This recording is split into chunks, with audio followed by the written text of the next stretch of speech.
for too long without relief.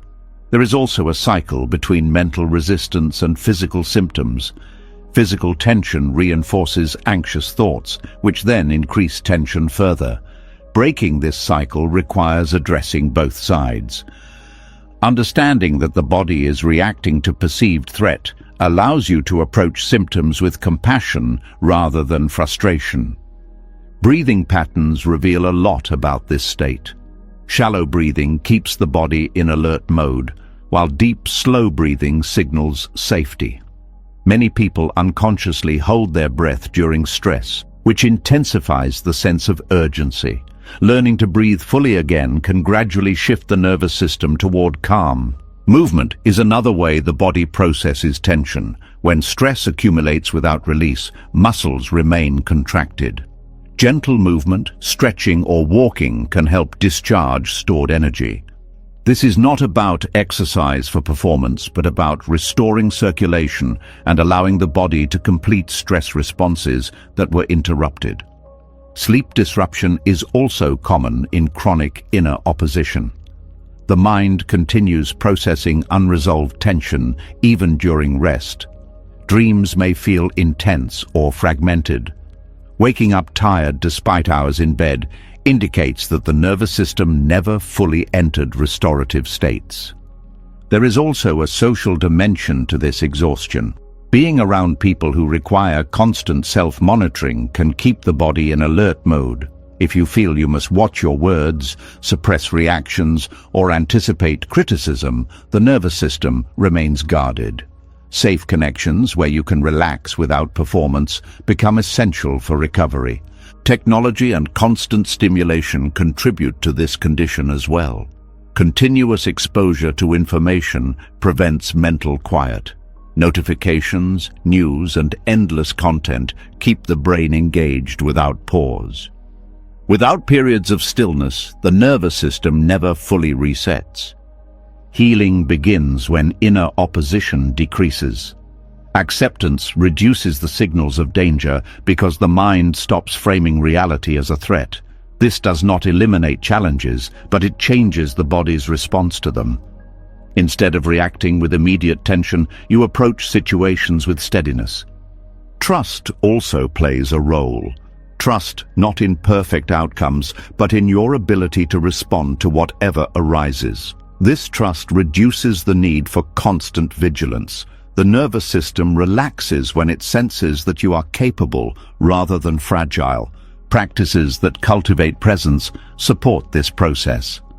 Paying attention to physical sensations, grounding awareness in the body, noticing the environment without judgment. These actions anchor you in the present, where most threats are absent.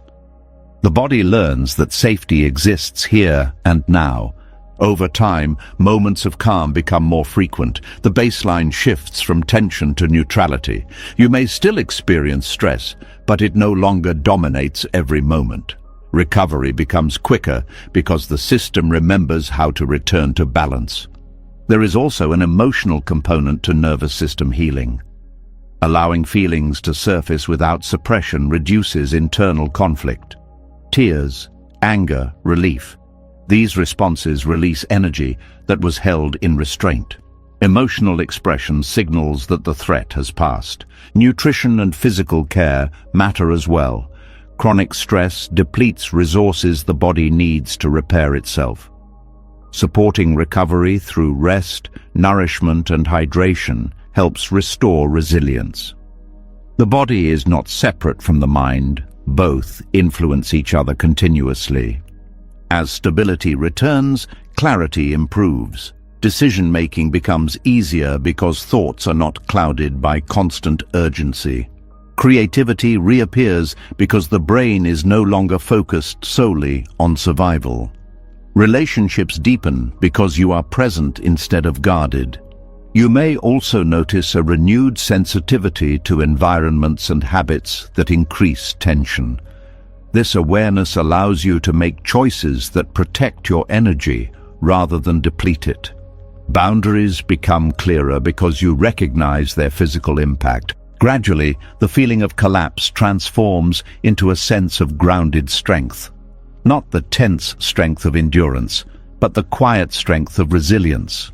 The body feels lighter because it is no longer carrying the burden of constant defense. Peace becomes a physical experience, not just an idea.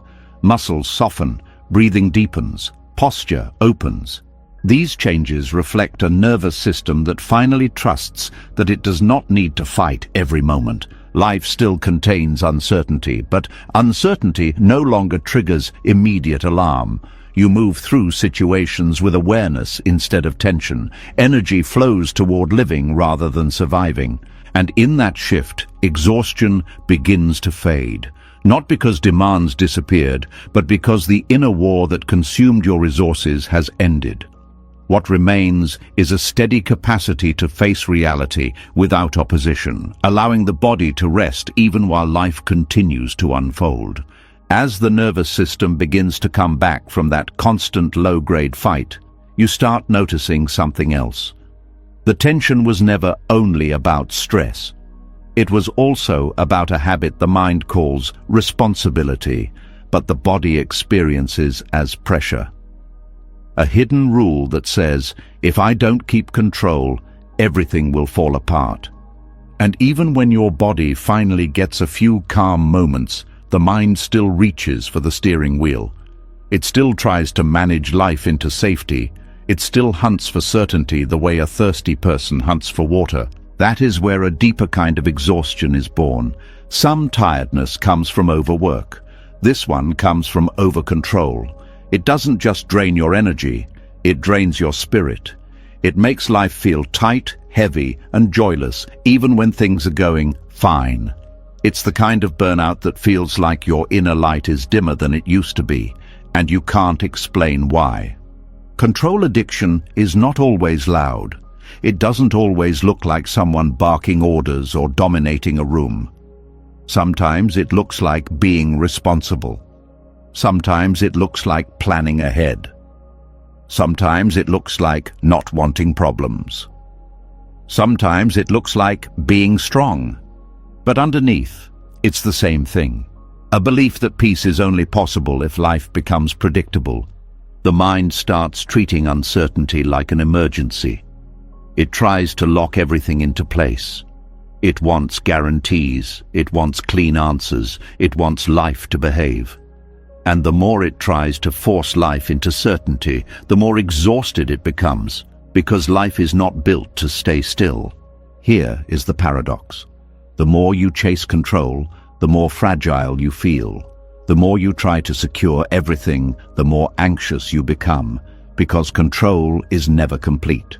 There is always one more variable, one more risk, one more thing that could go wrong, one more person who could change, one more situation you can't predict.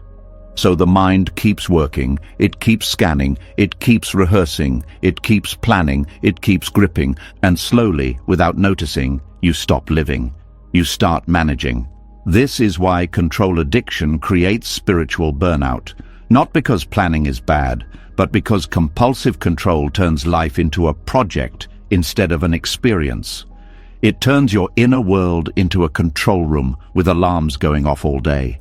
It makes you feel like you're always on duty. Buddhist teachings point directly at this. They say suffering comes from clinging. And clinging is not only to people or possessions, it is also clinging to outcomes, clinging to certainty, clinging to how it must go. When you cling to certainty, you are secretly demanding that reality obey you.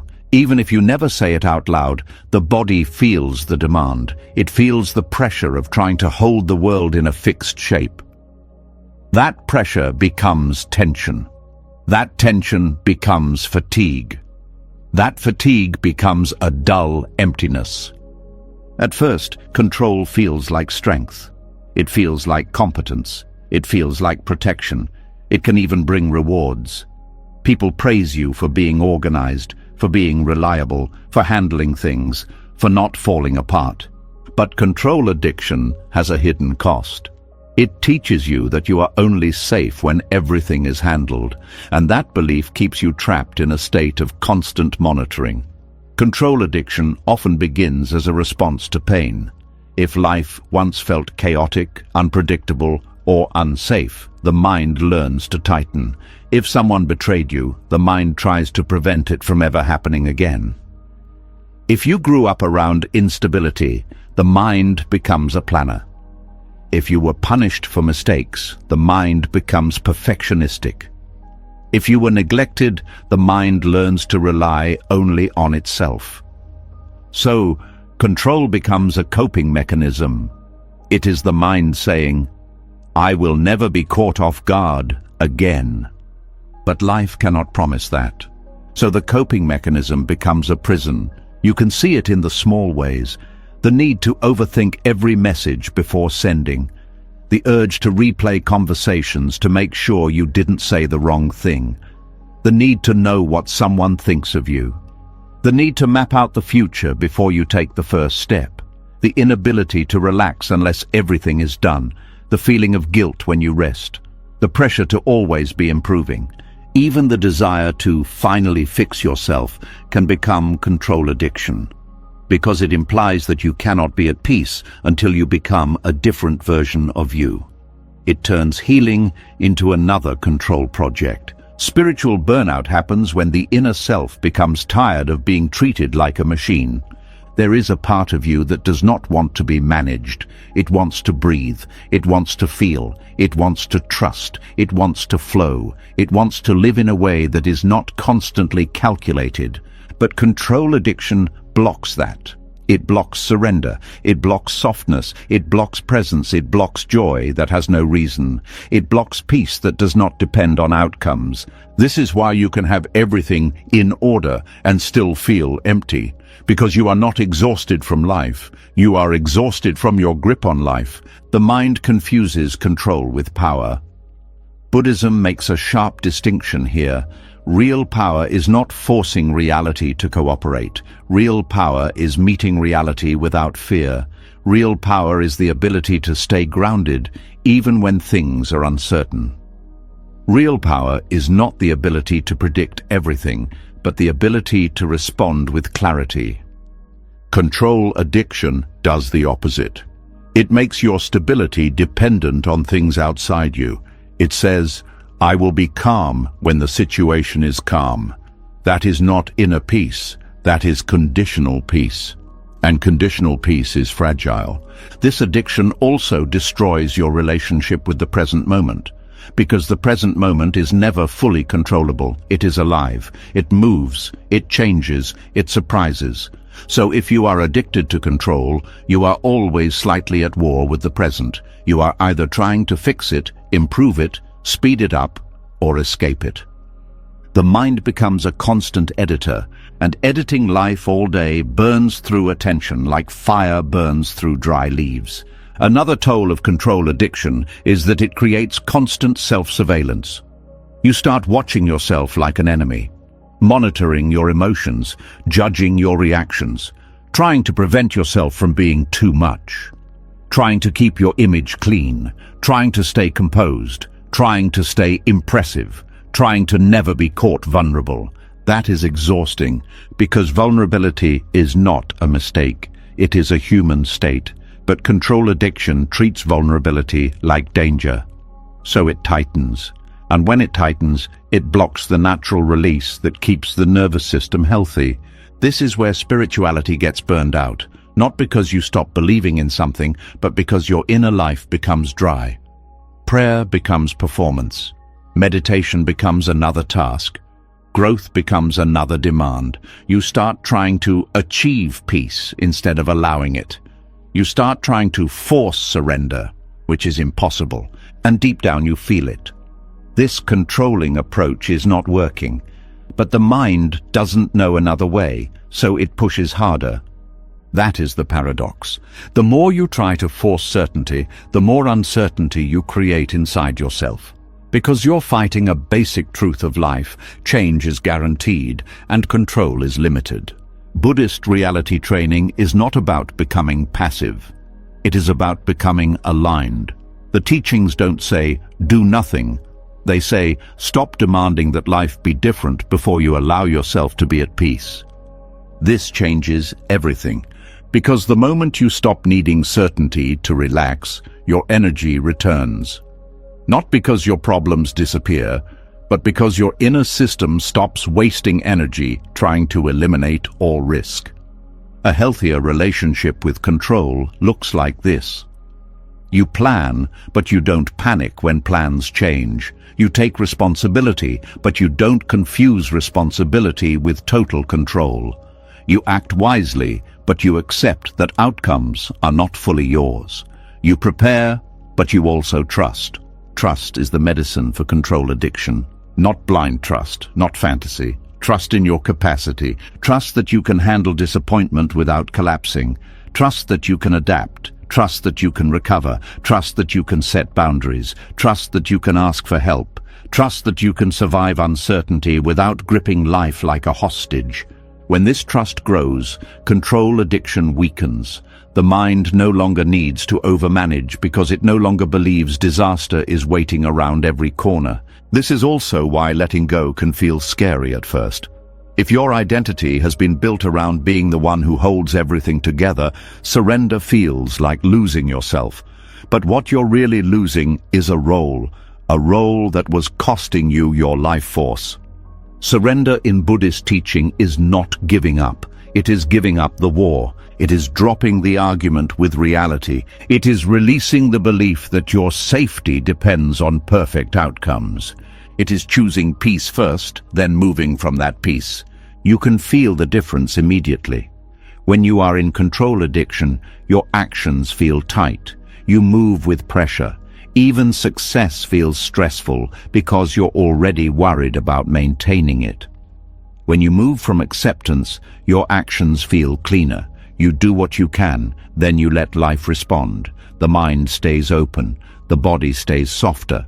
Energy is not leaking through constant tension. This is how spiritual burnout begins to heal.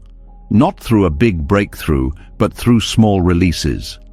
Allowing some uncertainty. Letting one thing be unfinished without punishment. Saying, "I don't know yet," without panic.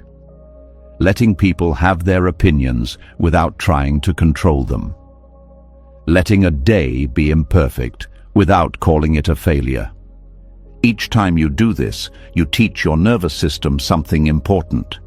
You teach it that control is not the source of safety. Presence is. And when presence becomes your home, you stop trying to force life into certainty. You start meeting life as it is. You stop living like everything is a threat. You start living like you belong here. That is when exhaustion begins to lift in a way sleep alone never could. As the grip of control begins to loosen, another belief quietly steps forward, one that has been praised for so long it rarely gets questioned. The belief that if you are not struggling, you are not growing. That progress must feel hard, heavy, exhausting, almost painful. That ease is laziness and rest is weakness.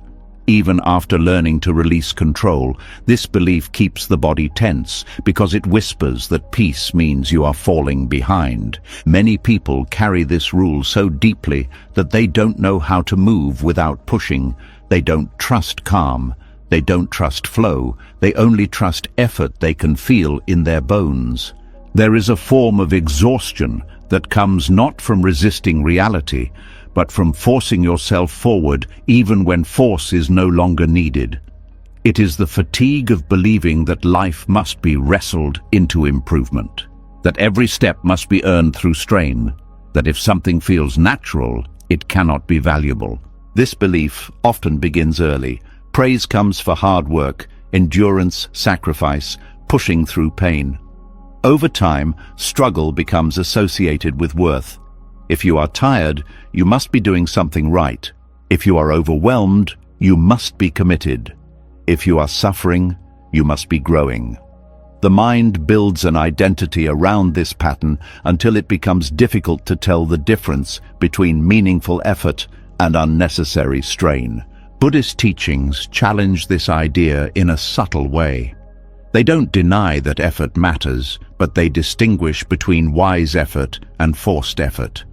Wise effort moves with awareness, adjusting when resistance appears. Forced effort ignores signals from the body and mind, continuing even when the direction no longer makes sense. One nourishes energy, the other drains it. Constant pushing can stall growth because it narrows perception. When you are straining, your attention focuses only on the obstacle. You become less aware of alternative paths, creative solutions, or the possibility that the obstacle is not meant to be forced through. Tension reduces flexibility, both physically and mentally. Growth requires openness, but struggle tightens everything. There is also the issue of recovery.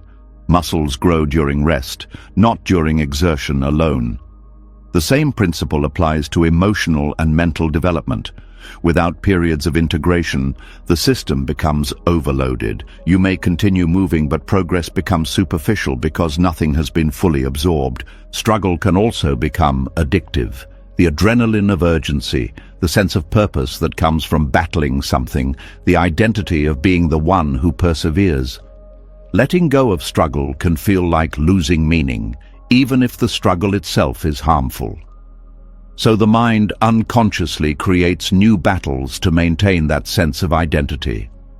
This is why some people achieve goals only to immediately create new pressure.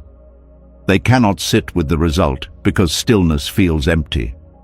Without struggle, they feel unsure of who they are. The nervous system has learned to associate intensity with aliveness. Constant pushing also masks underlying fear. Fear that if you slow down, unresolved emotions will surface. Fear that rest will reveal dissatisfaction with your path. Fear that without constant activity, you will have to face uncertainty. Struggle becomes a distraction from introspection. Another hidden cost is the loss of joy. When every action is treated as a step toward improvement, experiences lose their intrinsic value. Activities are evaluated only by how useful they are, not by how they feel. Life becomes a checklist instead of a journey. Even achievements feel hollow because they were approached as obligations rather than expressions of curiosity or passion. There is also the physical toll. Chronic overexertion disrupts sleep, digestion, and hormonal balance. The body interprets constant pressure as a signal that conditions are unsafe, which keeps stress responses active. Over time, this reduces resilience, making it harder to sustain the very effort you believe is necessary. Buddhism introduces the concept of the middle way, a path between indulgence and extreme austerity. This principle applies not only to material habits, but to effort itself. Growth does not require punishing yourself. It requires consistency, balanced with compassion. When effort is aligned with awareness, it becomes sustainable rather than draining. Flow states illustrate this balance. In flow, action feels effortless even though you are fully engaged. Time passes differently and energy increases rather than decreases. This state emerges not from forcing, but from aligning challenge with skill and presence. It shows that progress can occur without strain. Constant pushing can also prevent listening. When you are focused on moving forward at all costs, you may ignore signs that a different direction is needed. Life often communicates through subtle discomfort, curiosity, or intuition. Struggle drowns out these signals because it prioritizes speed over awareness. There is also the danger of equating movement with progress. Activity alone does not guarantee growth. You can repeat the same patterns for years without evolving if those patterns are not examined. Slowing down allows reflection, which transforms experience into wisdom. Relationships suffer under constant pressure as well. When you treat interactions as tasks or problems to solve, genuine connection fades. Others may feel like obstacles or responsibilities rather than companions. Growth that isolates you is incomplete because humans develop through connection as much as through achievement. Letting go of struggle does not mean abandoning discipline. It means redefining discipline as commitment to clarity rather than commitment to hardship. You still act, but you act from intention instead of compulsion. You choose effort when it serves you, not because you believe suffering is required. Trust plays a role here too. Trust that you do not need to force every outcome. Trust that some processes unfold naturally when given time. Seeds do not grow faster because you pull on them. Development often happens beneath the surface, invisible until it becomes undeniable. Rest becomes part of progress rather than a pause from it. During rest, the mind reorganizes information, the body repairs itself, and insights emerge that effort alone could not produce. Many breakthroughs occur during moments of relaxation, not during frantic activity. There is also a shift in motivation. When you release the belief that struggle equals growth, you begin to pursue what feels meaningful rather than what feels difficult. Motivation becomes intrinsic, driven by interest and purpose instead of pressure. This type of motivation is more sustainable because it replenishes energy rather than consuming it. Compassion toward yourself increases as well. You stop measuring your worth by how much you endure. You recognize that gentleness can be a form of strength. This reduces the internal criticism that often accompanies perfectionism. Over time, you may notice that your pace changes. Not slower in a negative sense, but steadier. You conserve energy for what truly matters instead of scattering it across constant battles. Decisions become clearer because they are not clouded by urgency.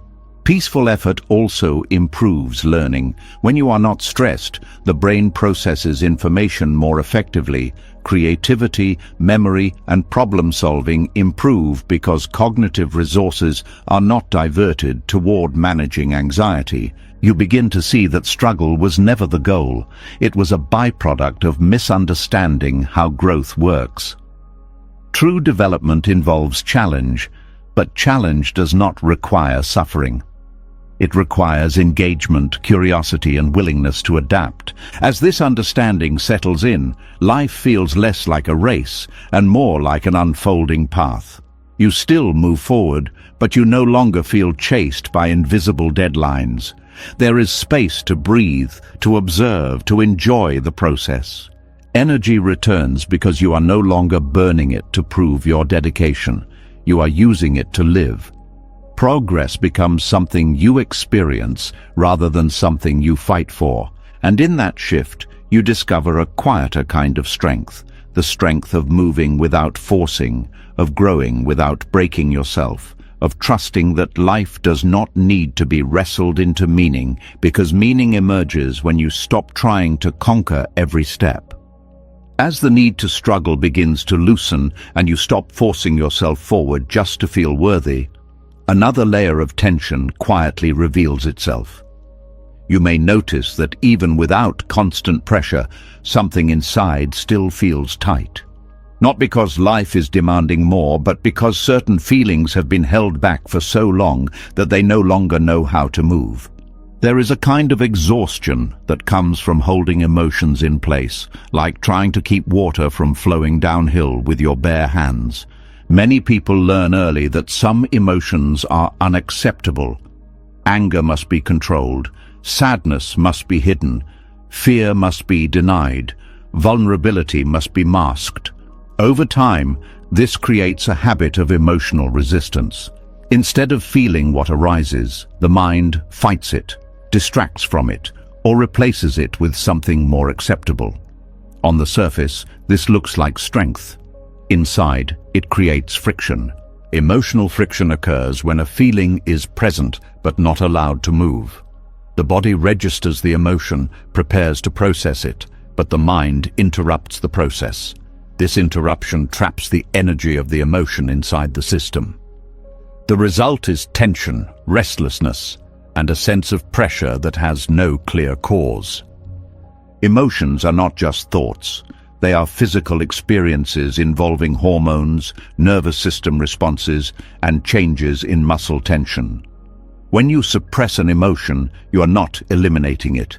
You are interrupting a biological process that needs completion. The body holds the unfinished response, waiting for permission to release it. This is why suppressed emotions tend to intensify over time. They accumulate rather than dissipate. A small frustration ignored repeatedly can eventually erupt as disproportionate anger. Unacknowledged sadness can become numbness or depression. Fear pushed aside can turn into chronic anxiety because the body never received the signal that the threat has passed. Buddhist teachings emphasize mindful awareness of feelings without clinging or aversion. Allowing emotions to arise and pass naturally prevents them from solidifying into identity. When you fight an emotion, you give it more attention and therefore more power. When you observe it without resistance, it moves through more quickly. There is also a misconception that feeling emotions will make them stronger. In reality, avoidance prolongs them. A wave that is allowed to crest and fall dissipates faster than one repeatedly blocked. Emotional processing works similarly. Fully experiencing a feeling often shortens its lifespan because the body completes the cycle. Suppression also creates confusion because emotions carry information. Anger may signal a boundary violation. Sadness may indicate loss. Fear may highlight uncertainty. When you ignore these signals, you lose guidance that could help you respond more wisely. The emotion persists because its message has not been acknowledged. Physical symptoms often reflect this internal conflict. Headaches, stomach discomfort, muscle tightness, fatigue. The body expresses what the mind refuses to articulate. These sensations are not random. They are manifestations of unresolved emotional energy seeking release. Another effect of suppression is emotional leakage. When feelings are not processed directly, they emerge indirectly through irritability, passive aggression, withdrawal, or sudden mood shifts. You may not connect these reactions to their original cause, which makes them seem unpredictable. This unpredictability increases stress for both you and those around you. There is also a loss of emotional literacy. If you habitually push feelings away, you may struggle to identify them when they arise. Everything feels like a vague discomfort rather than a specific emotion. Without clarity, it becomes difficult to address the underlying need. Emotional suppression often stems from fear of judgment. Worry that expressing feelings will make you appear weak, unstable, or difficult. This fear leads to performance, presenting a controlled version of yourself while hiding authentic reactions. Maintaining this performance consumes energy because it requires constant monitoring. Cultural expectations reinforce this pattern. Many environments reward composure and discourage vulnerability. While emotional regulation is valuable, regulation is different from suppression.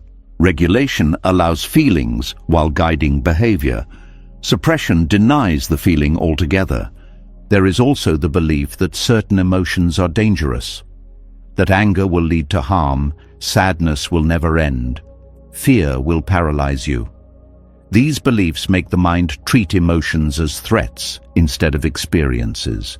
The body responds by tightening further, amplifying discomfort. Mindfulness practices teach a different approach, noticing sensations associated with emotions, warmth in the chest, heaviness in the limbs, tension in the throat, naming the feeling gently without judgment. This shifts the brain from reactive mode to observational mode, reducing intensity. Breathing deeply during emotional activation helps the nervous system regulate. It signals that the body is safe enough to process rather than fight. Over time, this builds tolerance for discomfort, making it less overwhelming. Expression is another important component. Writing, speaking, crying, movement. These outlets allow emotional energy to move outward instead of remaining trapped. Expression does not need to be dramatic to be effective. Even quiet acknowledgement can initiate release. There is also healing in being witnessed. Sharing feelings with someone who listens without trying to fix or minimize them can reduce their intensity. Social connection reassures the nervous system that you are not alone, which lowers stress responses. Compassion toward yourself is essential during this process. Recognizing that suppression was once a coping strategy, not a personal failure. Appreciating that your system was trying to protect you from overwhelm, even if the method became limiting over time. Gradually, as you allow emotions to move, you may notice increased sensitivity. This is not weakness, it is the return of awareness. Feelings become clearer, responses more authentic.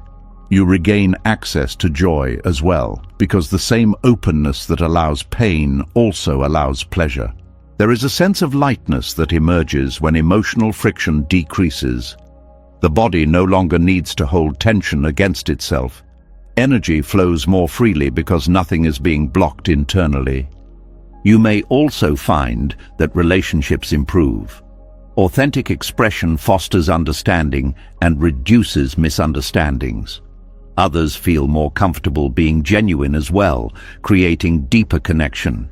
Creativity often expands because emotions are a source of inspiration.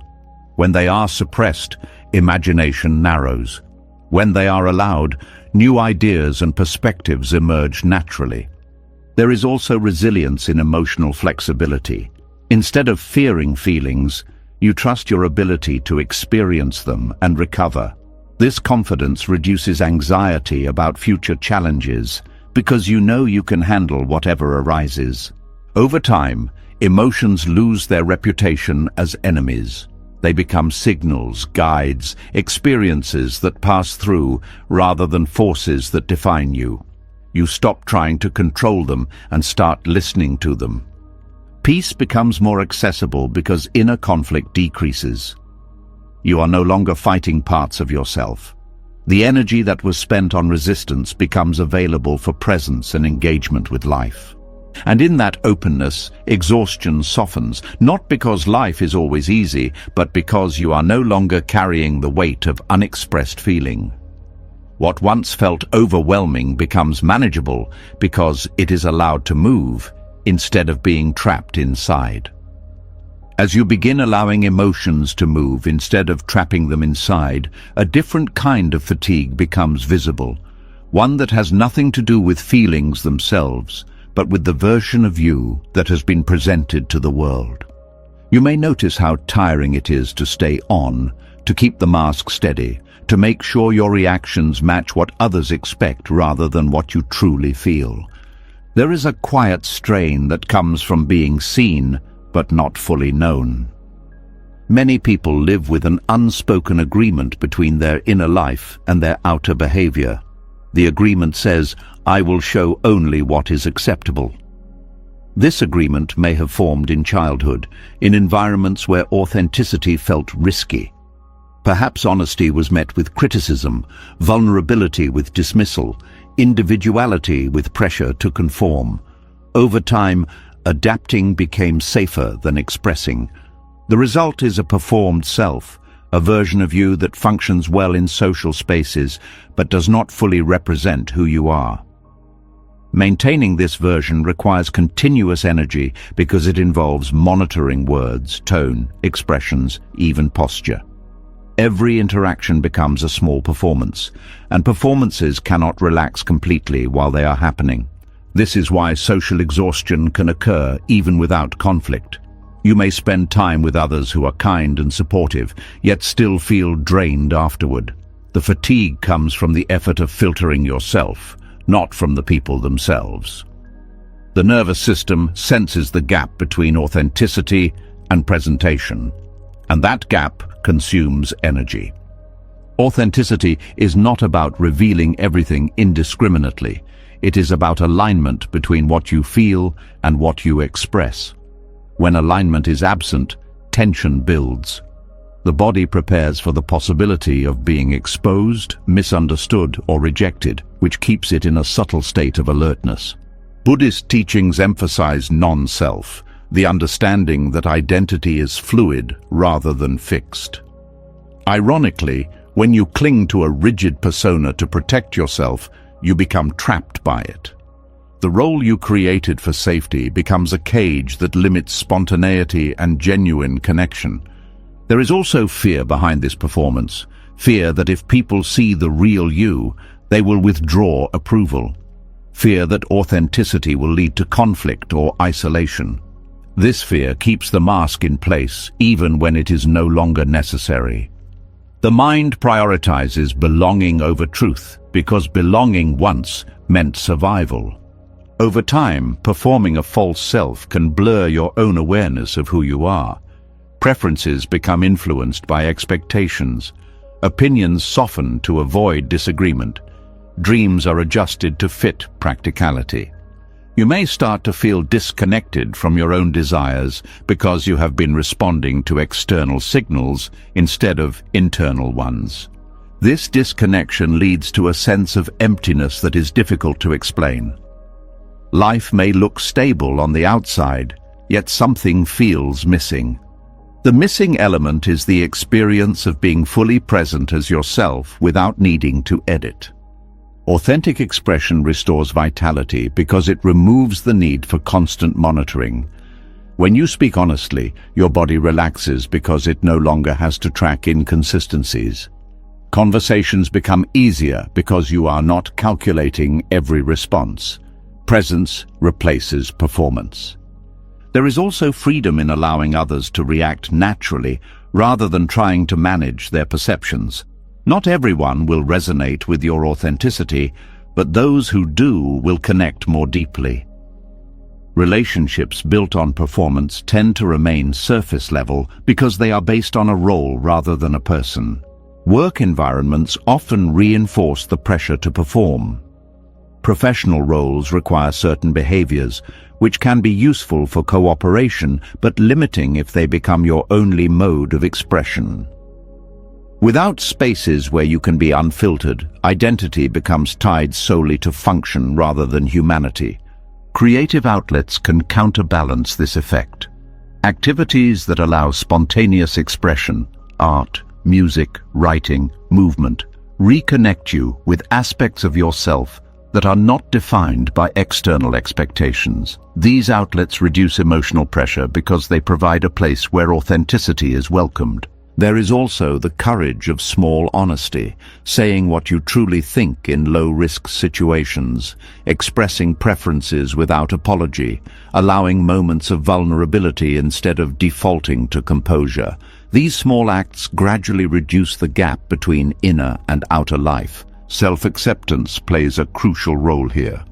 When you judge parts of yourself harshly, you are more likely to hide them from others. Acceptance does not mean approval of every behavior, but acknowledgement of your humanity, recognizing that imperfections are part of being real rather than defects to conceal. The body responds quickly to authenticity.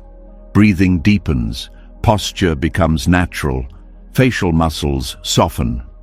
These physical changes signal safety to the nervous system because there is no longer a need to guard against exposure. Over time, you may discover that authenticity attracts rather than repels.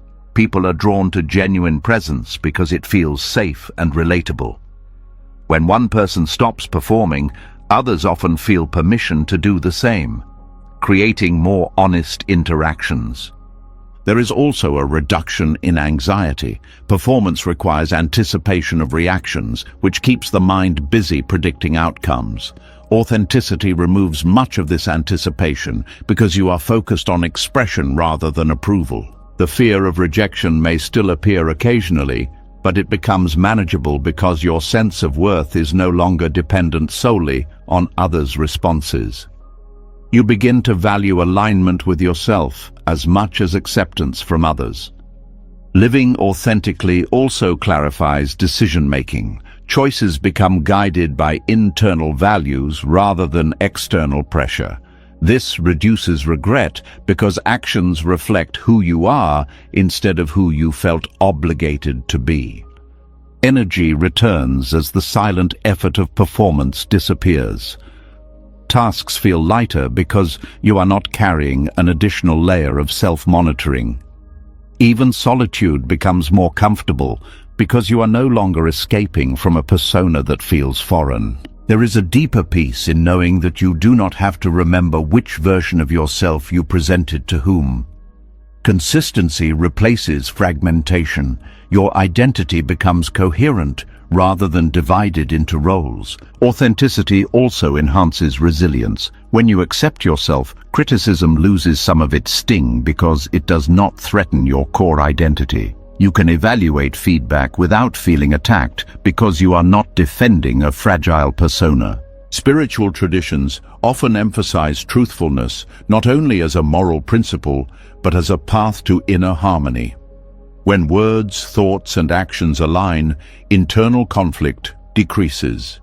This harmony feels like stability, a grounded sense of being at home in yourself. As the need to perform fades, curiosity returns. You explore interests without worrying about how they will be perceived. You allow yourself to change without feeling inconsistent. Growth becomes natural rather than forced. Joy also becomes more accessible because you are not filtering experiences through a lens of image management. Laughter feels freer. Affection feels warmer. Silence feels comfortable instead of awkward. The exhaustion that once seemed unavoidable begins to dissolve. Not because life became easier, but because you stopped carrying the weight of pretending. The energy that was spent maintaining appearances becomes available for living fully. And in that openness you realize something quietly powerful. Being yourself is not a risk to survive, but a relief to experience. The self you once hid is not a liability, but a source of vitality.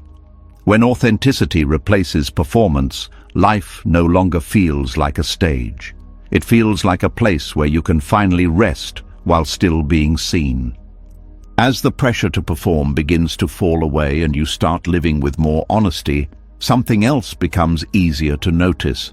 A voice inside that is never fully satisfied, never fully at peace, always searching for something to oppose. Even when life is calm, this voice finds something to criticize, something to defend against, something to prove. It feels restless in silence, almost uncomfortable when there is nothing to fight. There is a strange tension that appears when peace arrives, but part of you doesn't trust it. This is where the ego quietly reveals its survival strategy.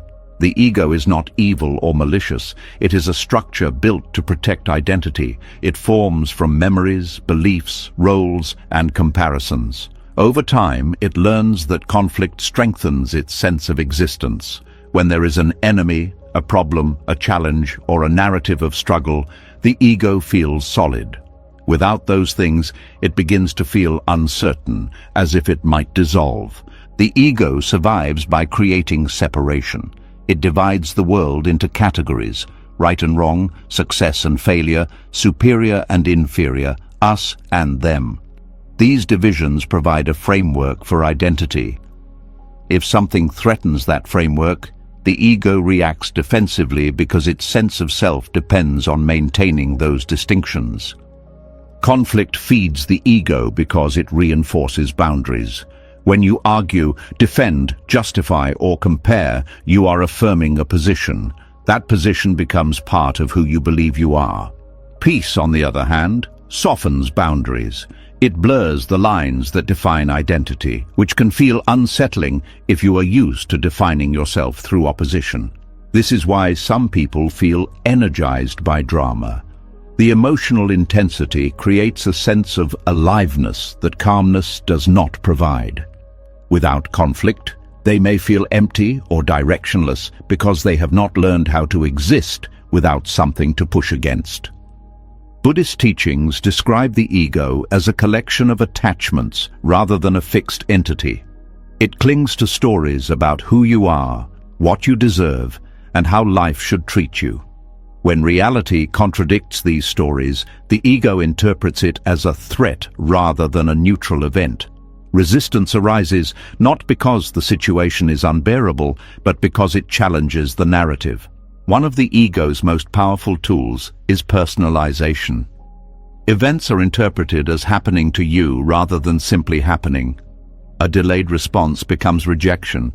A disagreement becomes disrespect. A setback becomes proof of inadequacy. By framing experiences this way, the ego keeps itself at the center of everything. This constant personalization creates emotional turbulence. You become reactive because each event feels like a statement about your worth or identity. The nervous system remains alert, scanning for signs of threat, even in ordinary situations. The ego also relies on comparison to maintain stability. Measuring yourself against others provides a reference point that reinforces identity.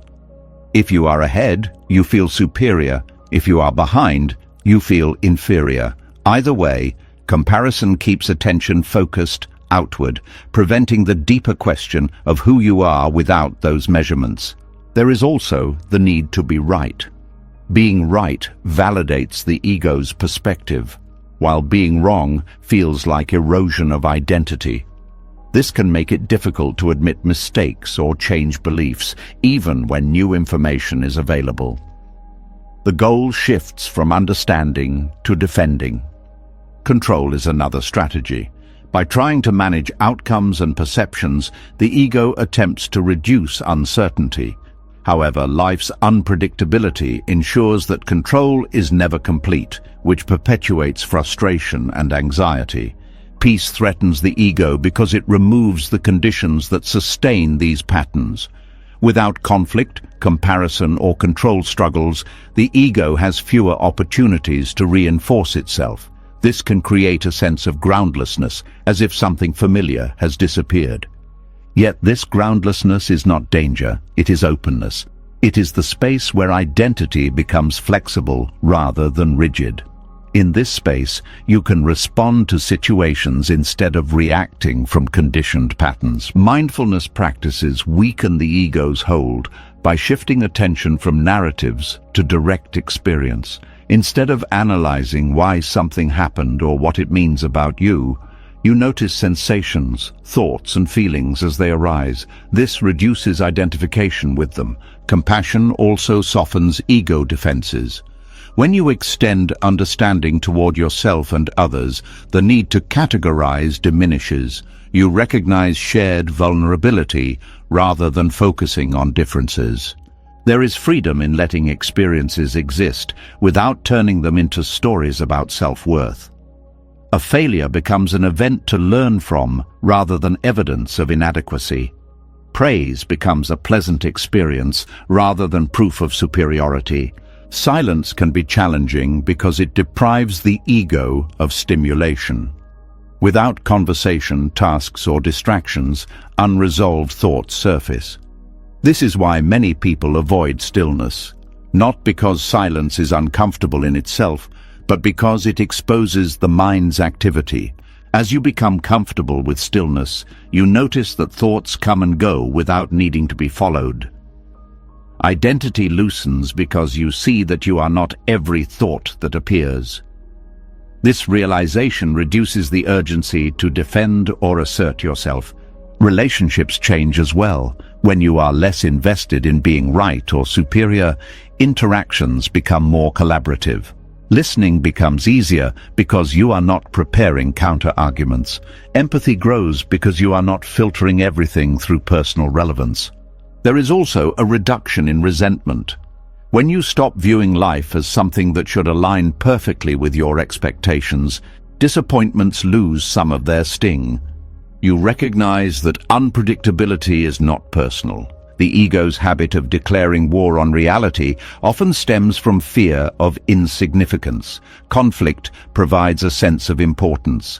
Letting go of conflict can feel like fading into the background. However, true presence does not require intensity to exist. Quiet awareness is just as real as dramatic engagement. Over time, peace becomes less threatening. You begin to appreciate the stability it offers. Energy that was once spent on maintaining identity becomes available for creativity, connection, and exploration. There is also humility in recognizing that you do not need to define yourself constantly. Identity can be fluid, adapting to circumstances without losing integrity. This flexibility reduces stress because you are not forcing consistency at all costs. Acceptance does not mean passivity. You still act, express preferences, and set boundaries. The difference is that these actions come from clarity rather than defense. You are responding to the situation, not protecting an image. Gratitude naturally increases as conflict decreases. Without the noise of dissatisfaction, ordinary experiences regain their richness. Small moments become meaningful because they are no longer overshadowed by internal battles.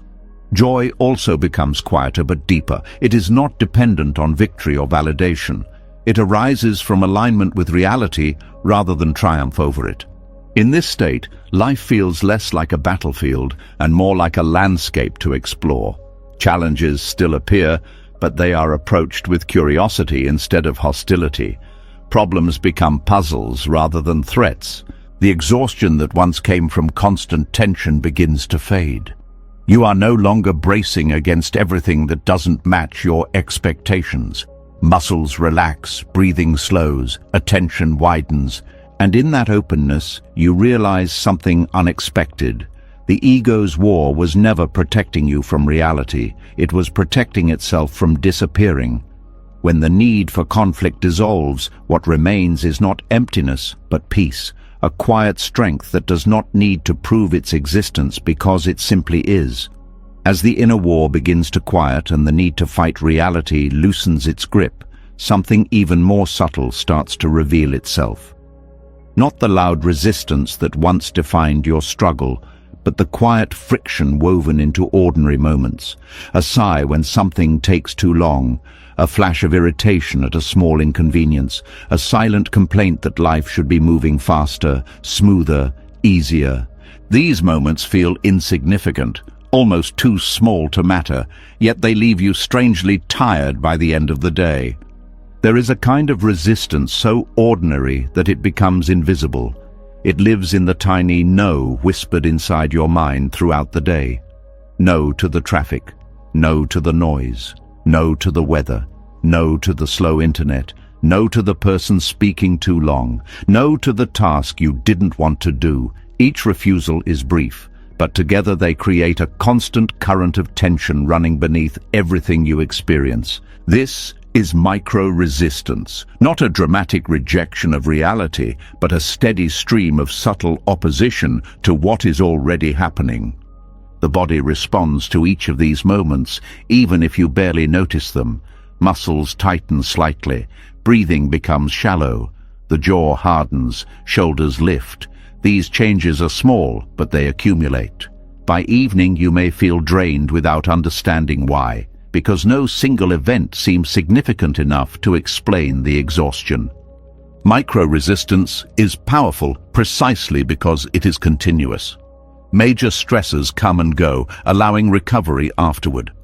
Tiny irritations repeat endlessly, preventing the nervous system from fully settling. It is like background noise that never stops, making deep rest difficult even during quiet moments. Impatience is one of its most common forms. The belief that things should move at the speed you prefer creates friction whenever they do not. Waiting in line becomes a struggle instead of a neutral pause. Delays feel like personal offenses rather than natural variations in timing.